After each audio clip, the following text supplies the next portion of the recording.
El populismo es democracia no responsable, un movimiento, a veces ideológico, de movilización de masas urbanas, que se caracteriza por un discurso ligado al pueblo y una distribución complaciente de la riqueza, sin equivalente producción de ella. Es una doctrina política que pretende defender los intereses y aspiraciones del pueblo, sin realmente hacerlo. Se presenta como defensora de los intereses y aspiraciones de la gente, para conseguir su favor. Dicen tener amor al pueblo, y que pretende resolver sus problemas. Los personajes populistas se caracterizan, porque afirman enfocarse en el pueblo, y velar por este. El populismo en sentido negativo, es el uso de medidas de gobierno populares, destinadas a ganar la simpatía de la población, particularmente si ésta posee derecho a voto. Así haya que tomar medidas contrarias al Estado democrático. Su objetivo primordial no es transformar profundamente las estructuras y relaciones sociales, económicas y políticas, sino el preservar el poder y la hegemonía política a través de la popularidad entre las masas. El populismo en sentido positivo, lo que define es un sistema en el que el poder recae más en el pueblo que en sí mismo, no en que los políticos profesionales gobiernen para la mayor comodidad del pueblo. En sentido general, socialistas y comunistas han utilizado el término populista para definir a los gobiernos que, aun favoreciendo a los sectores populares, principalmente a la clase obrera, no pretenden terminar con el sistema capitalista. El populismo no aboga por ideologías precisas, sino que aboga por los sentimientos de aceptación masiva de un grupo en el poder, y de una ideologización superficial, pero intensiva. Por lo cual el populismo no es de izquierda o de derecha, puesto que es una práctica del grupo en el poder, y no un movimiento ideológico propiamente dicho. Los populismos latinoamericanos se opusieron al capitalismo existente con una fraseología ardiente, que apelaba al pueblo, a los oprimidos, los descamisados y los trabajadores, contra los capitalistas, los terratenientes o los dueños de la riqueza. De allí la verdadera raíz del término, la idea de que el pueblo podía por fin llegar al poder, derrotando a la oligarquía y al sistema conservador, y el tono izquierdista y encendido, que en muchas ocasiones usaron sus líderes, coqueteando con el comunismo, y llegando en ocasiones a establecer ciertas alianzas tácticas con él. Algunos piensan que el populismo es un movimiento sin ideología, que consiste en una desordenada movilización de masas, sin brújula doctrinal. Es una intervención del pueblo emocional y arrebañada, librada a las potencias taumatúrgicas del caudillo, para solucionar, a la vuelta de la esquina, las necesidades de las masas esperanzadas. Otros subrayan que el populismo es un reparto complaciente de la riqueza. Un reparto sin producción. Funciona en forma paternalista y clientelista mientras haya recursos que repartir. Si no hay posibilidad de reparto, el populismo colapsa. El populismo es un fenómeno eminentemente obrero y urbano, transitorio y no permanente, nacionalista y manipulado desde arriba. Al no lograr el populismo resolver efectivamente los problemas reales, tal como se lo prometía a las masas, pierde poco a poco el apoyo de ellas, porque atenta a sus intereses. Cae por sí solo, y deja un vacío de poder, que entran de ordinario a llenar inmediatamente los militares. Ningún régimen populista ha cambiado las estructuras de un sistema, y todos han sido corruptos y corruptores, no productivos, y no cumplidores de promesas. El populismo es una forma de autoritarismo que surge de la imposición de las masas. No es la forma militarista de autoritarismo, pero tiene las mismas aristas caudillescas, y sigue el ritmo de las demandas de las masas. Las masas son volubles e incoherentes. Entran en alianzas con el mismo poder y con los sectores económicos dominantes. El discurso populista no es racional, y apela a las emociones, a la entidad nacional y colectiva, y al conflicto de sentimientos entre clases sociales.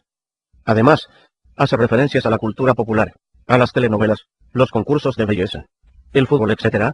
El populismo, que se basa en la constante erosión del sentido de la realidad y de la ética de responsabilidad personal de los ciudadanos, destruye en lugar de enaltecer las virtudes cívicas. Es iluso, además de peligroso, para la libertad humana, creer en el poder mágico de la acción del Estado en la organización y conducción de la sociedad y la economía.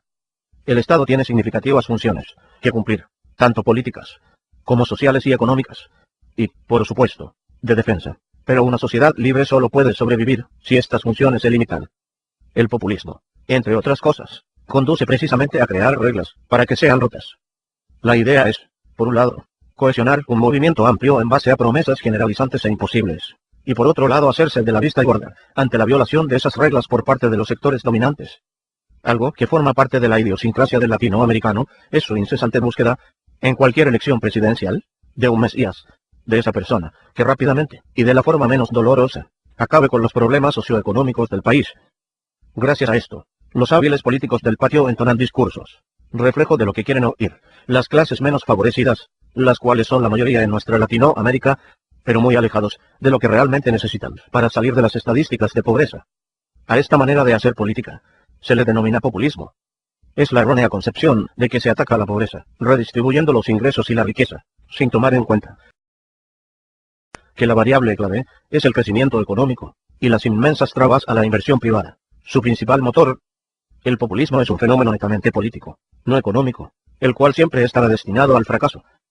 El ejemplo del pasado personificado en Perón, Allende, Getúlio Vargas y Hugo Chávez no hacen sino confirmar que las políticas populistas promueven las divisiones entre las clases y siembran la semilla de la inestabilidad social y la destrucción económica. Crear falsas expectativas al pueblo es peligroso. El populismo le genera a una gran parte de la población la esperanza de que el gobierno le redistribuirá la riqueza de los ricos entre ellos, por lo que si al poco tiempo de instaurado el gobierno, los pobres no perciben una mejora significativa en su estatus de vida, se sienten obligados a realizar protestas callejeras para refrescarle a quien eligieron lo prometido. A la larga, el torpe manejo de la economía, tratando de mantener la popularidad del gobierno, desencadenará fuertes desequilibrios macroeconómicos, que ponen en peligro la gobernabilidad y la democracia.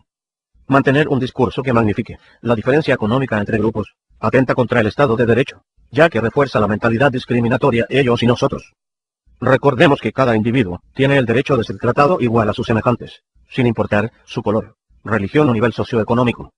En la gran mayoría de los casos, estos gobiernos populistas terminan generándoles fuertes desequilibrios económicos a sus países, lo que hace que, paradójicamente, se incremente la brecha entre ricos y pobres. Una prueba de esto es el incremento de los niveles de pobreza desde el gobierno de Caldera en Venezuela, potenciado por la Revolución Bonita. El ex presidente del Uruguay, Sanguinetti, se preguntó ¿qué era el populismo? Y contestó: lo contrario a la democracia responsable, la que asienta la libertad de expresión y que trata de desarrollar las acciones sociales, la que no promete algo que no puede dar. Basar las políticas públicas en el populismo crea expectativas falsas que no pueden ser cumplidas entre los pobres. El populismo tiende a generar la expectativa de que el gobierno realizará y debería realizar políticas de redistribución sin descanso, hasta que haya una distribución igualitaria del ingreso y la riqueza. El populismo es un juego peligroso y destructivo que restringe los intereses de quienes buscan capturar o preservar el poder político. Los beneficiarios de esas políticas disfrutan de ganancias de corto plazo en la función pública, mientras echan el fardo de largo plazo a los pobres que son engañados en su favor. El populismo promueve la idea equivocada de que la redistribución de los ingresos y la riqueza puede reducir la pobreza. Por el contrario, la pobreza es el resultado del bajo crecimiento económico debido a una formación insuficiente de capital. Como dice Christopher Lingle, las políticas populistas que promueven las divisiones entre los ricos y los pobres siembran la semilla de la inestabilidad social y la destrucción económica. En primer lugar, basar las políticas públicas en el populismo crea expectativas falsas que no pueden ser cumplidas entre los pobres. Cuando los funcionarios sugieren que la pobreza puede reducirse, o que se hará justicia social sacándole al rico, o aprobando leyes que aumentan los salarios, le da a los pobres la sensación de que su condición puede y debería ser eliminada por ley. En consecuencia, el populismo tiende a generar la expectativa de que el gobierno realizará y debería realizar políticas de redistribución sin descanso, hasta que haya una distribución igualitaria del ingreso y la riqueza. En respuesta a estas señales, es comprensible que los pobres continúen demandando aún más por parte del gobierno como un derecho que surge de su identidad de grupo. Construir un sistema de derechos grupales está cargado de peligro. Un gobierno que busca el apoyo popular, basándose en derechos de características económicas o sociales, está coqueteando con la destrucción del Estado de Derecho.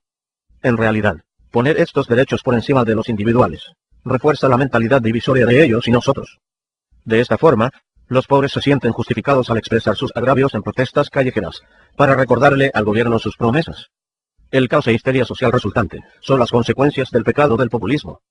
¿Qué hay de quienes apoyaron los mandatos gubernamentales para aumentar los salarios? Bien por la vía de aumento en salario mínimo, o bien por la vía de reducciones de impuestos a quienes ganen menos de determinada cifra mensual, solo para terminar pagando más de lo que se ahorran, con impuestos al consumo y a los servicios. Entonces, el populismo promueve la idea equivocada de que la redistribución de los ingresos y la riqueza puede reducir la pobreza. Por el contrario, la pobreza es el resultado del bajo crecimiento económico debido a una formación de capital insuficiente. La pobreza en Zimbabue, como en tantas otras economías emergentes, continúa siendo problemática debido a las políticas gubernamentales que dificultan la inversión privada. Un mejor análisis de la reducción de la pobreza sería reducir las barreras contra las actividades legales que crean empleos. Una de las lecciones de la economía global es que solo las iniciativas privadas pueden crear crecimiento económico sustentable y empleo. Las inversiones a largo plazo de los emprendedores quedarán atrofiadas si existe la amenaza de acciones caprichosas de un gobierno que estableció un programa populista. Es lo suficientemente malo detener las nuevas inversiones, pero el populismo amenaza aún más las inversiones de riesgo, porque introduce una inseguridad adicional aumentando la probabilidad de que una operación comercial exitosa sea sujeta a la expropiación a través de la acción política. Así, surge un dilema al explicar la retórica populista de los políticos. Sería muy duro, y quizás estaría mal sostener, que es estupidez de su parte. Esa conclusión también causaría desesperación, con respecto a su habilidad, para resolver la actual crisis económica. Pero, es mejor si, están motivados por un cinismo profundo por el cual saben más, pero esperan que sus potenciales seguidores no. Al fin y al cabo, probablemente el gobierno sufre de una combinación de cinismo con una gran dosis de ignorancia y estupidez. La ignorancia refleja la falta de información, mientras que la estupidez es la inhabilidad para encontrarle sentido a la información. Es un grave error incentivar el trato diferencial basado en etnias o religión o clase, imponiendo la ingeniería social o las confiscaciones injustificadas. La gente no debería ser tratada o monitoreada según lo que piden o dicen merecer en la base de alguna comunidad o estatus grupal. En suma, el populismo es un juego peligroso y destructivo que restringe los intereses de quienes buscan capturar o preservar el poder político. Los beneficiarios de esas políticas disfrutan de ganancias de corto plazo en la función pública, mientras echan el fardo de largo plazo a los pobres que son engañados en su favor. Profundamente las estructuras y relaciones sociales, económicas y políticas, sino el preservar el poder y la hegemonía política a través de la popularidad entre las masas. El populismo en sentido positivo lo que define es un sistema en el que el poder recaiga más en el pueblo que en sí mismo, no en que los políticos profesionales gobiernen para la mayor comodidad del pueblo. En sentido general, socialistas y comunistas han utilizado el término populista para definir a los gobiernos que. El populismo es democracia no responsable, un movimiento, a veces ideológico, de movilización de masas urbanas, que se caracteriza por un discurso ligado al pueblo y una distribución complaciente de la riqueza, sin equivalente producción de ella. Es una doctrina política que pretende defender los intereses y aspiraciones del pueblo, sin realmente hacerlo. Se presenta como defensora de los intereses y aspiraciones de la gente, para conseguir su favor. Dicen tener amor al pueblo, y que pretende resolver sus problemas. Los personajes populistas se caracterizan porque afirman enfocarse en el pueblo y velar por este. El populismo en sentido negativo es el uso de medidas de gobierno populares, destinadas a ganar la simpatía de la población, particularmente si ésta posee derecho a voto. Así haya que tomar medidas contrarias al Estado democrático. Su objetivo primordial no es transformar aún favoreciendo a los sectores populares, principalmente a la clase obrera, no pretenden terminar con el sistema capitalista. El populismo no aboga por ideologías precisas, sino que aboga por los sentimientos de aceptación masiva de un grupo en el poder, y de una ideologización superficial, pero intensiva. Por lo cual el populismo no es de izquierda o de derecha, puesto que es una práctica del grupo en el poder, y no un movimiento ideológico propiamente dicho. Los populismos latinoamericanos se opusieron al capitalismo existente con una fraseología ardiente, que apelaba al pueblo, a los oprimidos, los descamisados y los trabajadores, contra los capitalistas, los terratenientes o los dueños de la riqueza. De allí la verdadera raíz del término, la idea de que el pueblo podía por fin llegar al poder, derrotando a la oligarquía y al sistema conservador, y el tono izquierdista y encendido, que en muchas ocasiones usaron sus líderes, coqueteando con el comunismo, y llegando en